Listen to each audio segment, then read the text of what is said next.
আবারও আমরা এখন বিদায় নিব, আমরা অন্য জায়গায় যাব, কিন্তু আপনাদের এখানে খাস করে এসেছি শুধু আপনাদের কাছে ভোট চাইতে। ভাইয়ার জন্য আপনারা ভোট দিবেন। সবাই সকাল সকাল চলে আসবেন 12 তারিখে সারাদিন ধানের শীষে ভোট দিবেন। 12 তারিখ সারাদিন, 12 তারিখ সারাদিন।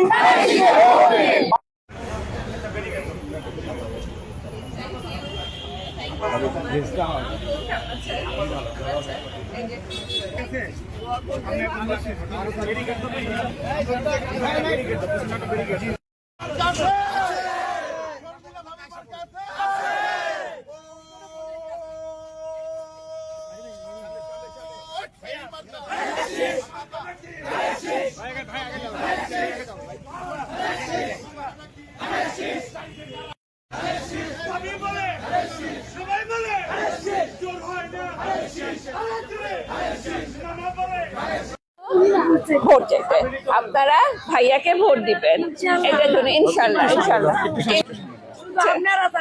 অবশ্যই। থ্যাংক ইউ, এটার জন্যই ধন্যবাদ। আপনারা সবাই ভালো আছেন? আপনারা তো সঙ্গে দেখি যে আপনাদের ছোটের কোলের বাচ্চাদেরকেও নিয়ে এসছেন। আজকে এই অনুষ্ঠানের এত সুন্দর একটা অনুষ্ঠান, এই যে পড়ন্ত বিকেলে শীত চলে গেছে তারপরেও এত সুন্দর একটা বিকেলে এই যে আয়োজন করেছেন আমাদের যুব দলের যুগ্ম সম্পাদক এবং দপ্তরের দায়িত্ব দপ্তর সম্পাদক সোহেল সহ আমাদের বিএনপি, যুবদল, ছাত্রদল, অঙ্গ সংগঠনের নেতৃবৃন্দ, এই করাইল এলাকার মা বোনেরা আপনারা উপস্থিত হয়েছেন। আপনারা দেখেছেন যিনার এখানে আসার কথা ছিল না, জনাব মরহুম আরাফাত রহমান কোকো সাহেবের স্ত্রী দেশনেত্রী বেগম খালেদা জিয়ার কনিষ্ঠ পুত্রবধূ শর্মিলী রহমান, আপনাদের কথা শুনে, আপনারা নারী, আপনারা মা বোন, আপনাদের কথা শুনে একজন বোন এখানে এসেছেন তার ভাইয়ের পক্ষে ভোট চাইতে আপনাদের কাছে। আপনারা কি ওনাকে ভোট দেবেন? আপনারা কি জানেন আপনাদের প্রার্থীকে? জনাব তারেক রহমান সাহেব, সেই সঙ্গে ব্যারিস্টার মেহনাজ মান্নান, উনি আমার স্ত্রীও বটে, তিনিও কিন্তু জনাব তারেক রহমান সাহেবের জন্য ভোট চাইতে মানুষের দ্বারে দ্বারে যাচ্ছেন। আমরা কিন্তু আপনাদের বাড়িতে বাড়িতে যাব। আজকে এখানে আমরা উঠান বৈঠক শুরু করেছি।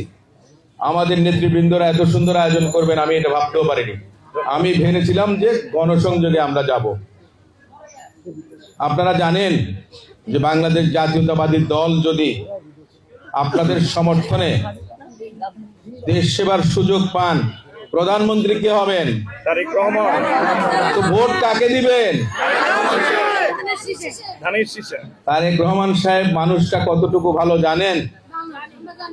আমি ওনার সঙ্গে একসঙ্গে ঢাকা বিশ্ববিদ্যালয়ে লেখাপড়া করতাম। আমার বয়স কত দেখা যায় বুঝে যায় না মনে হয়। আমি 1985 সালে 1900 ঢাকা বিশ্ববিদ্যালয়ে ভর্তি হয়েছিলাম।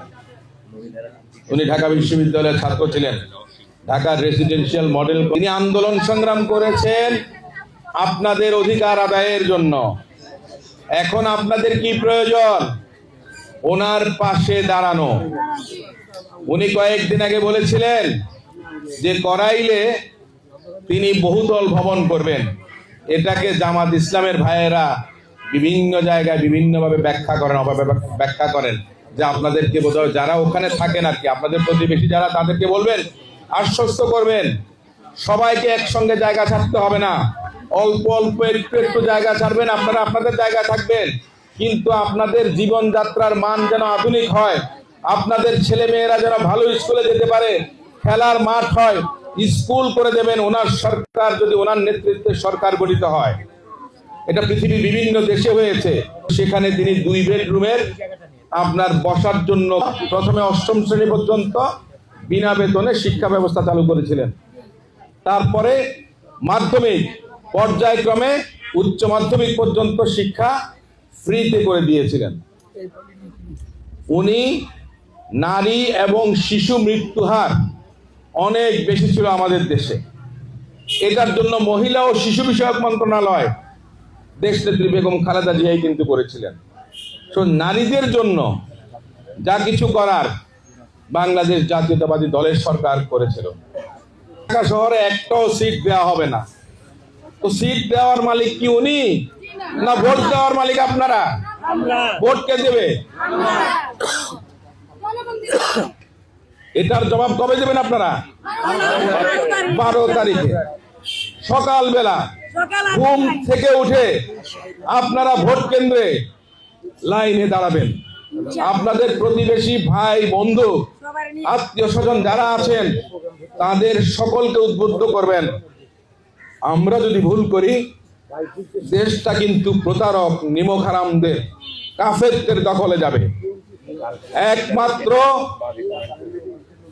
জান্নাতের ব্যবস্থা কে করতে পারেন? মহান আল্লাহ। এখানে আমার অনেক মাসি পিসিও আছেন, ওনাদের ধর্মের মধ্যে স্বর্গ নরক সেটা কে সিদ্ধান্ত নেন? এটা কথা কারো বিরুদ্ধে বলেন নাই।